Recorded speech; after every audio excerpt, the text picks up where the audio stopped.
Hello বন্ধুরা, welcome back to my channel. আমি সুলেখা সোরেন। আশা করি তোমরা সকলেই খুব ভালো আছো, সুস্থ আছো, আর আমিও খুব ভালো আছি। সকল ইউটিউবার বন্ধুদেরকে জানাই অনেক অনেক ভালোবাসা ও শুভেচ্ছা। তো বন্ধুরা, আমি আজকে নতুন একটি রেসিপি নিয়ে চলে এসেছি। রেসিপিটি হলো, আজকে আমি তোমাদের সাথে শেয়ার করতে চলেছি লাল শাকের পকোড়া বা বড়া। তো আমি লাল শাকের পকোড়া কিভাবে বানাবো তোমরা পুরো ভিডিওটা দেখতে থাকো। তো বন্ধুরা, আমি লাল শাকটাকে বেছেও নিয়েছি। তো আমি এটাকে এখন কুচি কুচি করে কেটে নেব। আর বন্ধুরা, লাল শাকের পকোড়ার জন্য কি কি লাগে সেটাও তোমাদের সাথে শেয়ার করব। তো বন্ধুরা, তোমরা পুরো ভিডিওটা দেখতে থাকো।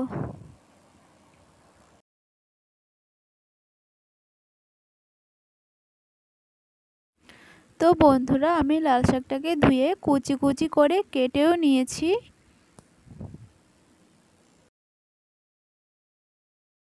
লাল শাকের পকোড়ার জন্য লাগে পেঁয়াজ কুচি, আদা রসুন বাটা, কাঁচা লঙ্কা কুচি, আর সুজি, চিনি, নুন আর জিরে গুঁড়ো। এই কটা উপকরণ দিয়ে আমি আজকে লাল শাকের পকোড়া করে দেখাবো। আর এখানে রেখেছি বেসন লাগবে অল্প পরিমাণে। তো বন্ধুরা, আমি শাকটাকে এখন মেখে নেব। এখন দিচ্ছি আমি পেঁয়াজ কুচি, কাঁচা লঙ্কা কুচি,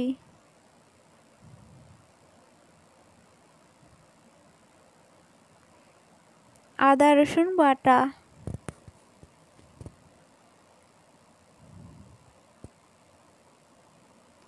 পরিমাণ মতন জিরে গুঁড়ো,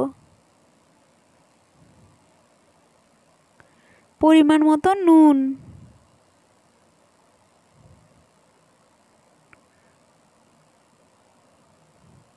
পরিমাণ মতন চিনি,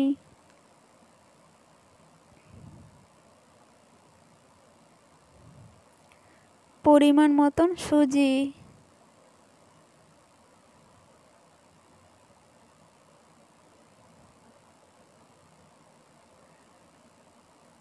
এখন দেব আমি পরিমাণ মতন বেসন।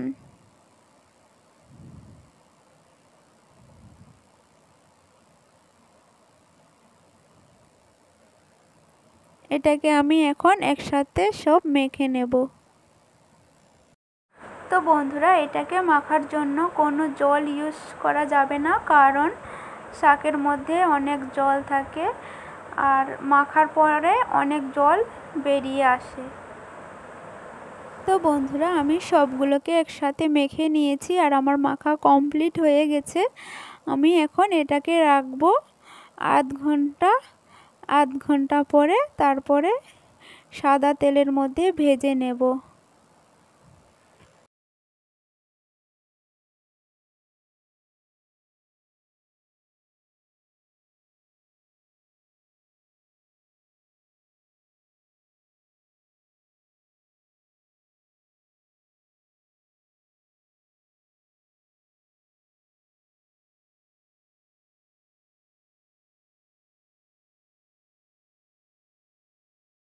তো বন্ধুরা, আমি এখন এটাকে ঢাকা দিয়ে রেখে দেব।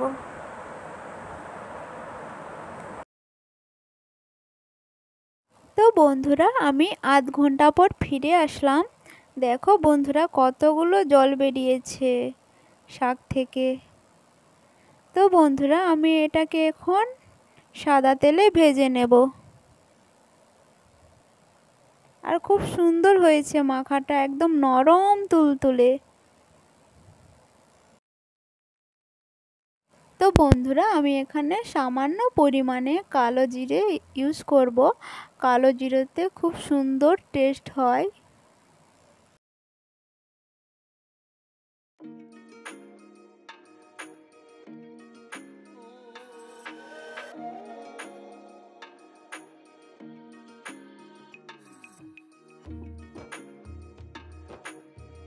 আমি এখন গ্যাসের মধ্যে তাওয়া বসিয়ে দিয়েছি। তাওয়াতে ভাজবো আমি পকোড়াগুলো। তো তাওয়াতে আমি তেল দিয়ে দিয়েছি, তেল গরম হয়ে গেলে আমি পকোড়াগুলো ভেজে নেব। তো বন্ধুরা আমার তেল গরম হয়ে গেছে, এখন আমি পকোড়াগুলোকে ভেজে নেব।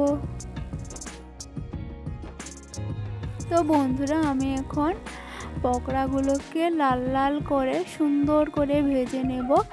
আর এইভাবে এক এক করে সব পকোড়াগুলোকে আমি ভেজে নেব।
তো বন্ধুরা আমার ফাইনালি লাল শাকের পকোড়া কমপ্লিট। তো বন্ধুরা খুব টেস্টি খেতে হয়েছিল, খুব সুন্দর খেতে হয়েছিল, অপূর্ব স্বাদ হয়েছিল। তো বন্ধুরা বিশ্বাস না হলে তোমরাও বাড়িতে বানিয়ে দেখো আর আমার কমেন্ট বক্সে এসে কমেন্ট করে জানিও। তো বন্ধুরা আমার আজকের এই লাল শাকের পকোড়াটা কেমন হয়েছে, রেসিপিটা অবশ্যই একটা লাইক, কমেন্ট, শেয়ার, সাবস্ক্রাইব করে দিও। পাশে থেকো, সঙ্গে থেকো, আবার তোমাদের সাথে পরবর্তী ভিডিওতে দেখা হবে। তো বন্ধুরা তোমরা সবাই ভালো থাকো, সুস্থ থাকো, নিজেদের খেয়াল রাখো। টাটা, বাই বন্ধুরা।